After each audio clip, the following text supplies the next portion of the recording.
Greetings in the precious name of Jesus Christ. यीशु मसीह के कीमती नाम में मैं आप सबका अभिवादन करता हूँ। Welcome to this Hindi Bible study of Evanston Ministries. और मैं आप सभी का इस हिंदी बाइबल स्टडी जो इवेंशन मिनिस्ट्री की तरफ से आप सबका स्वागत करता हूँ। Today's Bible study is based on Matthew chapter 17 verses 14 onwards. और आज की बाइबल स्टडी के लिए हम देखेंगे मत्ती रचित सुसमाचार उसका 17 अध्याय उसका 14 वचन के बाद से हम देखेंगे। And when they came to the crowd, a man came to him, falling on his knees before him and saying, Lord, have mercy on my son, for he has epilepsy and suffers terribly.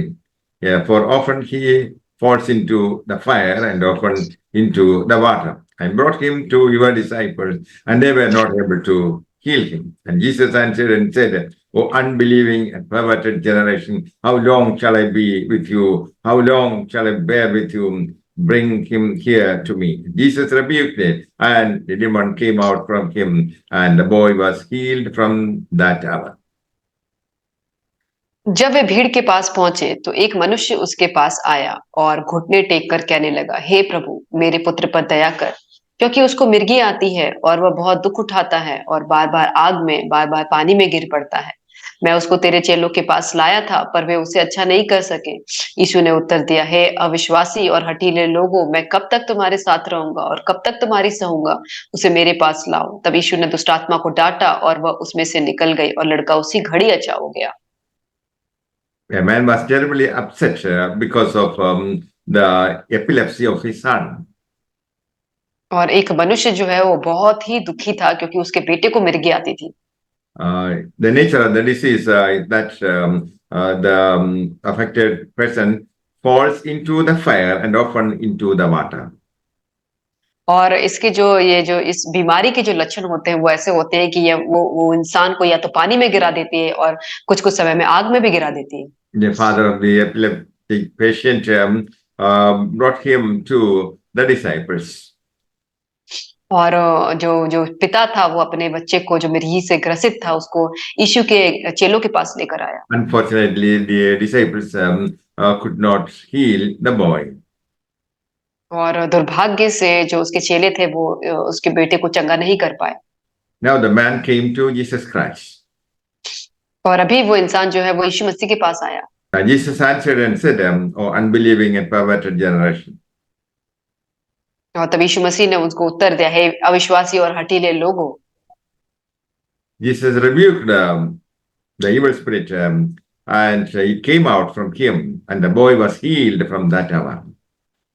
और यीशु मसीह ने उस आत्मा को डांटा, दुष्ट आत्मा को डांटा और वो उस आत्मा को उस बच्चे को छोड़ के चली गई और वो लड़का उसी घड़ी अच्छा हो गया।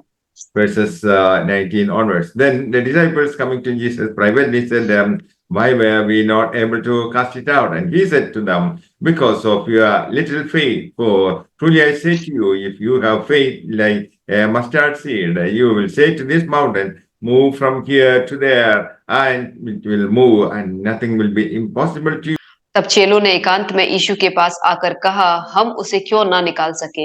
उसने उनको उत्तर दिया, अपने विश्वास की घटी के कारण, क्योंकि मैं तुमसे सच-सच कहता हूँ, यदि तुम्हारा विश्वास राई के दाने के बराबर भी हो, तो इस पहाड़ से कह सकोगे, यहाँ से सरक कर वहां चला जा, तो वह चला जाएगा और कोई बात तुम्हारे लिए असंभव ना होगी। Faith in God is the basis of miracles. और जो परमेश्वर के ऊपर विश्वास रखना ही जो चमत्कार होते हैं उसका बेस होता है। Jesus is explaining why the disciples could not deliver the boy. और यीशु मसीह यहाँ पे समझा रहे हैं कि जो चेले थे वो उस बच्चे को छुटकारा क्यों नहीं दे पाए। Jesus said it's because of their lack of faith. और यीशु मसीह ने कहा ये उनके विश्वास की कमी के कारण हुआ। We must have faith like a mustard seed. और हमें जो है राई के दाने के बराबर हमारा विश्वास होना चाहिए। In that case, you can speak to the mountains before you. और उस विश्वास के कारण जो आपके सामने जो पहाड़ जैसे चीजें होंगी आप उसपे विजय प्राप्त करेंगे। The mountain like problems will disappear. और जो पहाड़ जैसी प्रॉब्लम होंगी समस्याएं होंगी वो चली जाएंगी। And Jesus also told the disciples that nothing would be impossible to them if they believe. और यीशु मसीह ने ये भी साथ में कहा कि अगर वो विश्वास करेंगे तो उनके लिए कुछ भी चीजें असंभव नहीं होंगी। But Jesus also warned the disciples that this kind does not go out except by prayer and fasting. और लेकिन उसने साथ में ये भी कहा कि पर यह जाति जो है वो बिना प्रार्थना और उपवास के नहीं जाती।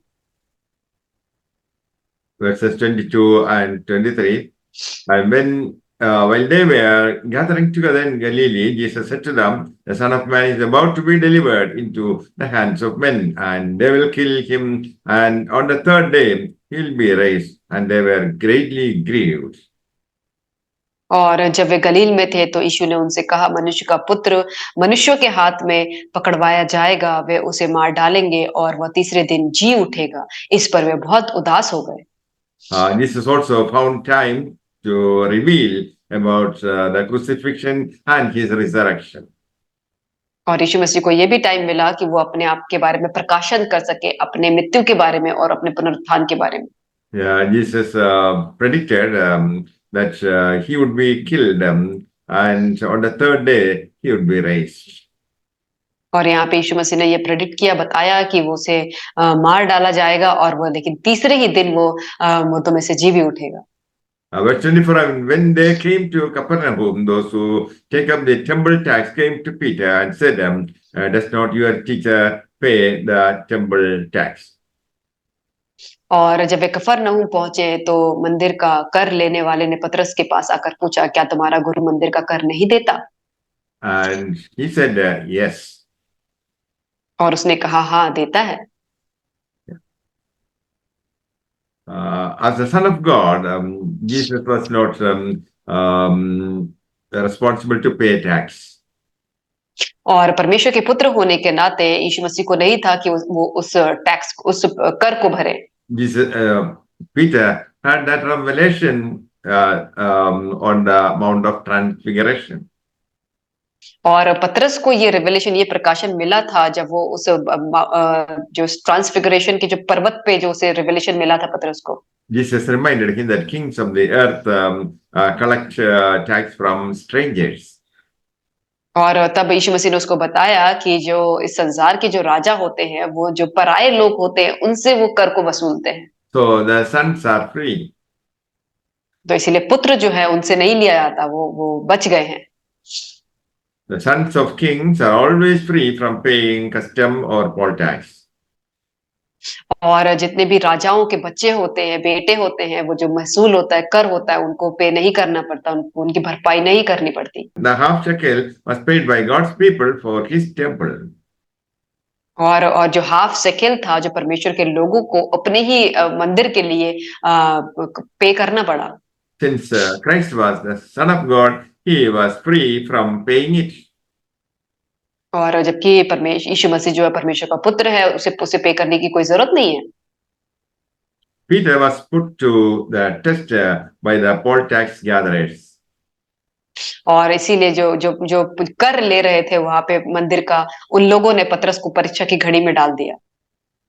He failed in his answer because he forgot the revelation that he had received and the vision that he had seen. और वो उस परीक्षा की घड़ी में वो असफल हो गया क्योंकि उसने जो प्रकाशन देखा था और वो भूल गया, जो उसे विजन मिला था वो उसको वो भूल गया। He forgot that the Lord was the Son of God. He did not need to pay the poll tax. और वो ये चीज वो भूल गया कि जो यीशु मसीह जो है वो परमेश्वर का पुत्र है और उसे कोई भी कर भरने की जरूरत नहीं है। After shutting Peter's mouth, the Lord told him to go to fishing, and that in so doing he would find a coin. और पतरस का मुंह बंद करने के बाद यीशु मसीह ने पतरस से कहा कि वो जाए और एक मछली पकड़े वहां पे झील में जाके, और वहां पे उसे एक कॉइन मिलेगा उसके मुंह में। This prophecy was fulfilled. और ये जो भविष्यवाणी थी वो पूरी हुई। While the Lord was correcting and teaching Peter, he took care of his need. और जब पतरस जो है वो जब यीशु मसीह जो है पतरस को वो उसको करेक्ट कर रहा था, उसको समझा रहा था, तब उसके जो जरूरत थी उसका भी ध्यान रख रहा था। This is always the Lord's way in dealing with us. और यही परमेश्वर का तरीका है हमारे साथ डील करने का। May the Lord bless you all with these words. Amen. परमेश्वर आप सबको इन वचनों के द्वारा आशीष करे। आमीन।